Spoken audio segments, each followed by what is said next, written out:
Hello, Hi, how you doing? I'm good. How are you? Good, thank you. I'm good. Nice to see you. Nice to talk to you. Nice to meet you. So, first of all, I want to say that I've seen the teaser of the movie and I absolutely love it.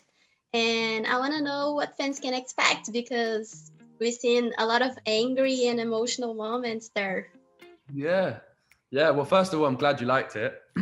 I think we can just expect a continuation of the story, but where we're exploring slightly more mature things and themes. And I think, as they've got older, they're dealing with different issues, and therefore we get to explore different issues. And I guess it's that kind of the same the same issues that we deal with, and whether Harden and Tessa can, keep this relationship alive and happy and healthy and working as they get older. So I guess you got to watch the movie to find out. Yes, and in the second movie, we've seen a lot of Harding's past and we get to understand him better. I want to know if we're going to keep exploring all of these layers of Harding. I mean, what can you tell us about his development in this next movie? Yeah, I mean, I think for me it was really important getting to show those aspects of his earlier life in the second movie. So when that came up, because I knew all of that in the first one and that's what he was dealing with, it was kind of like, it's like that thing of like, the audience don't really know unless they've read the books. So when it was almost like I was so happy to see in the script in number two that we're showing people these things. And I think definitely it's more so in the one that hasn't come out yet, in the one we're waiting for, more so a exploration of how he deals with that, as opposed to showing what happened in his earlier life. It's more about him overcoming that. But yeah, we definitely continue to explore those aspects of his life for sure. And like you said, there are some aspects that people who read the book are like, oh, I know this. And in the second movie, we've seen this a lot Yeah. about his family and stuff. And in the books, we've seen a lot of emotional moments about Harding and his family. I mean, the truths that he discovers during this process. And I want to know how it is for you to prepare yourself for these emotional moments because as an actor, it has a lot of emotional package that comes with it.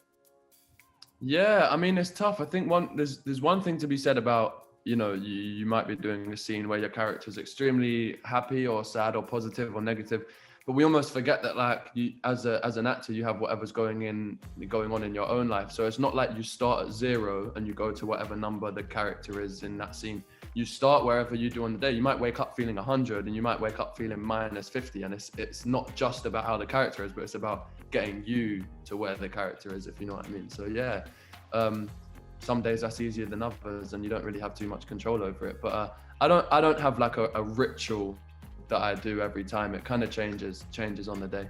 I want to ask a more emotional question now. You've been through a long journey with Harding. Is there something that you learned with him, the best thing that you learned with him? Yeah, I mean, I've definitely learned. I've learned a lot, and I've definitely, looked up to him and admired his loyalty, and he's such a powerful force. If he cares about something, he's going to put his life on the line for it. So that's something that I've definitely learned from him.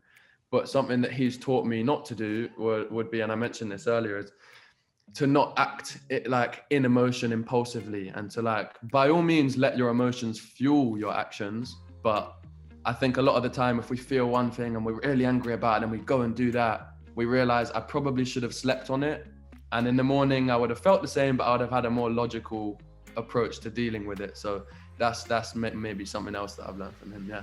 And you guys shoot the two movies at the same time. I mean, you wrap it up everything. Is there a good memory or a funny memory that you want to share with us? But no, we did have one. I think people saw the picture of this. That we did have one night, because we were pretty strict with COVID rules, to keep everyone safe. We did have one night where we had a very safe, planned kind of day out for Halloween, and we all went to the costume on at Boyana Studios. They have a huge costume department, and you could basically pick out anything you can imagine. And I had like a Peaky Blinders kind of look going on, but everyone had the most amazing costumes, and it was really fun to just take a break amongst, a long time of working really hard shooting both those movies, to just dress up in a really cool, authentic costume, and go out for the night. So that was really fun. And Hopefully. now I want to do a little dynamic with you. We're going to make a Harding's playlist. I hope you like songs because I'm going to ask you 5 situations, and you have to pick a song that you think Harding would vibe to when he's feeling Oh like. gosh, this is gonna be difficult because No, me and it's not. Harden don't really listen to the same music. I don't think it might overlap a little bit, but You go can on, do we'll give a it. Hero/Harding playlist then. Okay, we'll give it. Yeah, I'll do a hit. Yeah, that's good. We'll do that. Okay, so a song for when you're feeling sad. I'm just gonna go off the top of my the first impulsive one. "Don't Go" by Wretch 32 Good and one. Josh Kummer, I think it is. Yeah. And a song for when you're feeling in love.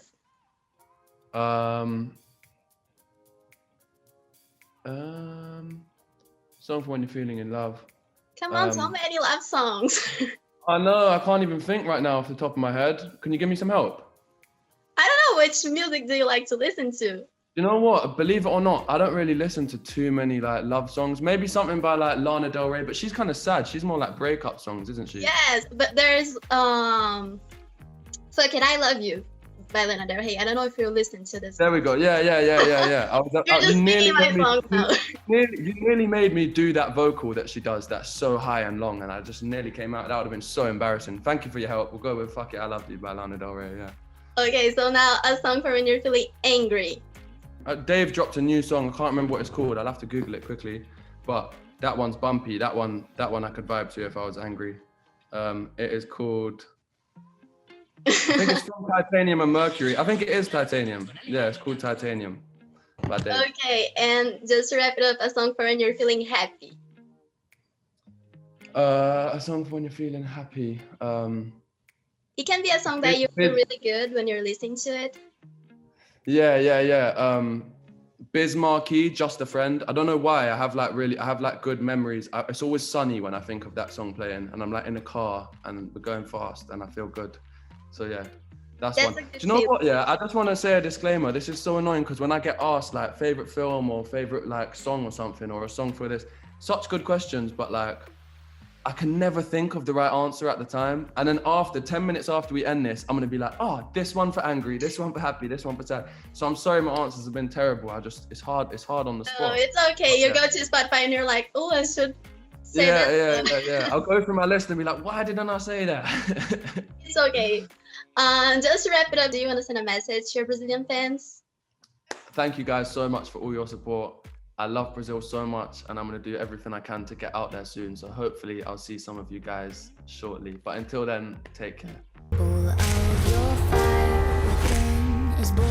You can come back. Relationships are complicated. You have a great job in Seattle, but I don't have anything there. You'd have me. Okay, that's not enough. If I'm not enough, that's your problem, but you're not gonna stop me.